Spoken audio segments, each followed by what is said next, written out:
எண்ணெய் குளியல் செய்யலாமா கூடாதா? அதாவது அந்த காலத்தில் பார்த்தீங்கன்னா, சனிக்கிழமை ஆச்சுன்னா போதும், நல்லெண்ணெயை நல்ல ஜம்முன்னு காய்ச்சி பச்சரிசி போட்டு அதை வந்து நல்ல இந்த தும்பப்பூ இதெல்லாம் போட்டு காய்ச்சி தலையில் வச்சு காலையில் ஒரு 6 மணிக்கு ஆரம்பித்தாங்கன்னா 7 மணி வரைக்கும் நல்லா ஊறணும். அதுக்கு பிறகு தான் சீக்கா போட்டு குளிப்பாட்டுவாங்க. இந்த மாதிரி இருக்கும்.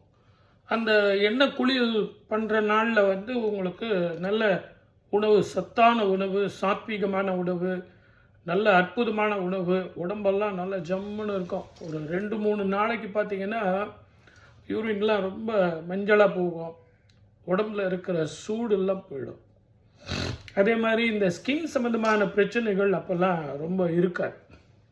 ஏன்னா இப்போ வந்து டாக்டர்ஸ் நிறைய சொல்லிட்டாங்க, ஐயோ எண்ணெய் தேய்ச்சி குளி. என்னப்பா நீங்கள், ஏன்பா எண்ணெய் வந்து சாப்பிட்றதுக்குன்னா நீங்கள் எண்ணெய் தேய்ச்சி குளிக்கிறீங்களே, அதெல்லாம் ஒத்துக்கிறது இல்லைப்பா, அதெல்லாம் பண்ணக்கூடாது.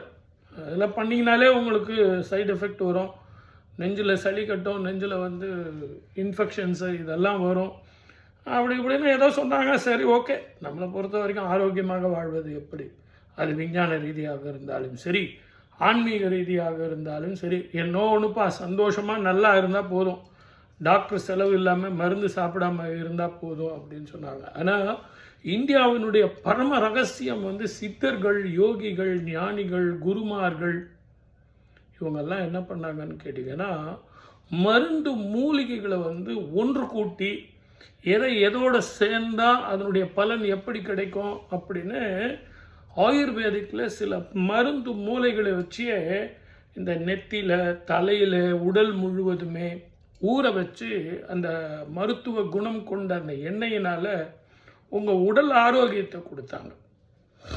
இப்போ கூட பிடிச்சல் அப்படின்னு சொல்லிட்டு கேரளாவில் நிறைய போய், இங்கேருந்து போய் நல்ல ஜம்முன்னு அந்த எண்ணெய் தேய்ச்சி ஒரு மணி நேரம், அரை நாள், 2 நாள் இருந்துட்டு ஊறி ஆயுர்வேதிக்கெலாம் சாப்பிட்டு அங்கே இருக்கிற அருவியில் குளிச்சுட்டு இயற்கை இதுன்னு சொல்லிட்டு வராங்க. இப்போ இருக்குது. ஆனால் இது நம்ம வீட்டில் எளிமையாக தும்பப்பூன்னு சொல்லிட்டு ஒரு பூ இருக்கும். அந்த தும்பப்பூனாலே வெண்மையாக இருக்கும். அந்த ஜாங்கிரி மாதிரி அந்த காலத்தில் செஞ்சு நாங்கள் விளையாடுவோம். அது இந்த நிகழ்ச்சியை பார்த்துட்டு இருக்கிற நிறைய பேருக்கு தெரியும். அந்த தும்பப்பூவை வந்து இந்த நல்லெண்ணெயில் போட்டு காய்ச்சி, பச்சரிசி போட்டு காய்ச்சி, கொஞ்சம் மஞ்சள் போட்டு அதில் ஜம்முன்னு குளிப்பாட்டுவாங்க. இளம் சூடில் வந்து தலையில் வைப்பாங்க. அந்த மாதிரி வைக்கும்போது இந்த மாதிரி தலையில் வந்து பொடுகு, அதே மாதிரி முடி கொட்டுறது இதெல்லாம் போயிடும், மண்டை சூடு இருக்காது.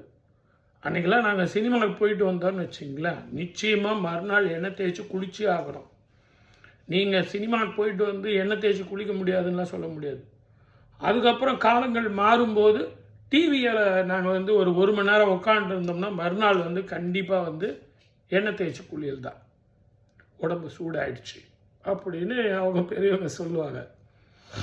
ஆனால் இன்றைக்கி அதெல்லாம் முடியுமா? 24 மணி நேரம் டிவி எதிரிலே, மானிட்டர் எதிரிலே உட்காந்து நம்ம வேலை செஞ்சுக்கிட்டு இருக்கோம்.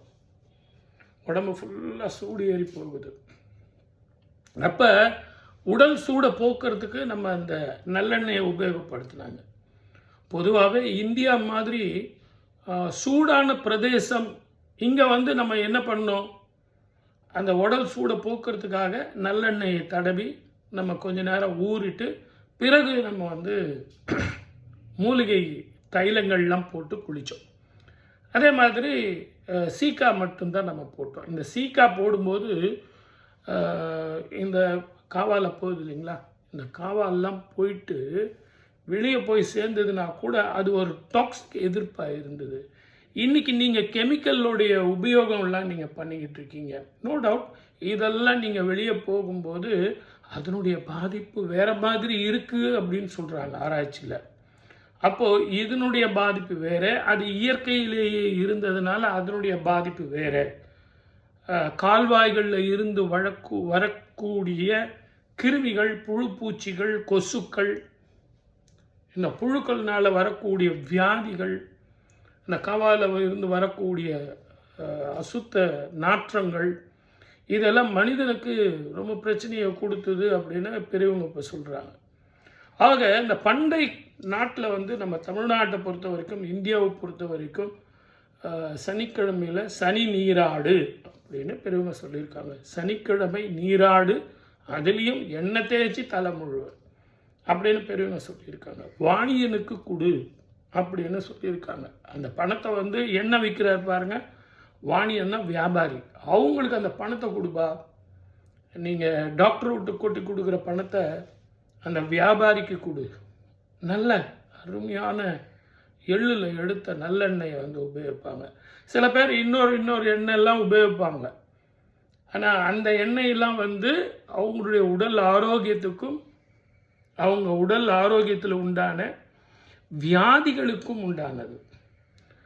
அது வந்து ஸ்கின் ப்ராப்ளத்துக்கு, பூஞ்சான் காலை உள்ளதுக்கு, அதே மாதிரி ஒரு துர்நாற்றம் இருக்கிறதுக்கு, அதே மாதிரி சில கிருமிகள் உடம்பில் வந்து சேராமல் இருக்கிறதுக்கு, இதையெல்லாம் சேர்ந்து சில மருந்துகள்லாம் உங்களுக்கு தருவாங்க. அந்த மருந்துகளை இந்த எண்ணெயில் போட்டு நல்லா ஊற வச்சு 48 நாள் சூரிய வெளியில் வச்சு, அந்த ஒளியில் இருந்து வரக்கூடிய காந்த அலைகள் இதில் நல்லா கலந்து அந்த எண்ணெயே நிறம் மாறிடும். அப்படி ஒரு எண்ணெய். அது என்ன வாசனையாக இருக்கும் தெரியுங்களா? அவ்வளோ பிரமாதமான எண்ணெயாக இருக்கும். நீங்கள் பூவெல்லாம் கூட நம்ம வீட்டில் எடுத்துகிட்டு வந்தோன்னா அந்த காலத்தில் தேங்காய் எண்ணெயில் நல்லா காய்ச்சி அந்த தேங்காய் எண்ணெயில் இதை போடுவாங்க. சூரிய வெளிச்சத்தில் வச்சு இந்த பூக்களெல்லாம் எடுத்துகிட்டு வந்து அந்த எண்ணெயில் போட்டு அதை ஊற வச்சு அதை வடிகட்டி அதை வந்து தலையில் தடுவாங்க. இப்போ நம்ம ஹேர் ஆயில்னு சொல்லிட்டு வாசனை ஆயில் நம்ம உபயோகப்படுத்துகிறோம் இல்லைங்களா? அன்னைக்கு அந்த மாதிரி ஹேர் ஆயிலெலாம் கிடைக்கிறது கஷ்டம். அப்போ அந்த ஹேர் ஆயிலுக்கு பதில் இயற்கையிலேயே கிடைக்கக்கூடிய இந்த பூக்களினுடைய காஞ்சி போகுது இல்லைங்களா, அதையெல்லாம் சூரிய வெளிச்சத்தில் வச்சு நல்ல ஜம்முன்னு அதை தேங்காய் எண்ணெயில் ஊற வச்சு அதையெல்லாம் தடவுவாங்க. அப்போ அந்த தலையும் வாசனையாக இருக்கும். வேர்வை நாத்தம். இப்போ நம்ம இந்தியாவில் பார்த்திங்கன்னா நிறைய வேர்வை, ஒவ்வொரு காலுக்கும் ஒவ்வொரு வேர்வை வர்றதுனால நிறைய வேர்வை வருது.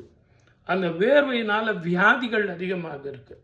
இதுக்கெல்லாம் இயற்கை மனங்கள் கொண்ட அந்த பூக்கள், இயற்கை மூலிகையினால் சில பூக்கள், இலைகள், பட்டைகள், கொட்டைகள், வேர்கள், இந்த வேர்களை காய்ச்சி நம்ம உபயோகப்படுத்தணும். இதெல்லாம் இந்த காலங்களில் இப்போ இல்லாமல் போயிடுச்சு. இருந்தாலும் உங்களுக்கு நான் ஞாபகப்படுத்துறதுக்காக சொல்கிறேன். சனி நீராடுன்னு சொன்னதை அதை மட்டுமாவது செய்யலாம் இல்லைங்களா? அது உங்கள் டாக்டர் என்ன சொல்கிறாருன்னு கேட்டு உங்கள் உடம்புக்கு ஒத்து வருமா, உங்கள் பிபி, உங்கள் சுகரு, இதுக்கெல்லாம் அந்த மருந்துக்கு அது ஒத்து வருமா? இயற்கையில் சொன்னது, ஆன்மீகத்தில் சொன்னது அது. ஆனால் இன்றைக்கி இருக்கிற ஜெனரேஷனுக்கு இது ஒத்து வருமா அப்படிங்கிறத உங்கள் டாக்டரை கேட்டு செய்யுங்க. சப்ஸ்கிரைப் பண்ணிட்டீங்களா? தயவு செஞ்சு சப்ஸ்கிரைப் பண்ணுங்கள், ஷேர் பண்ணுங்கள். இன்னும் நம்ம நிறைய பேசுவோம்.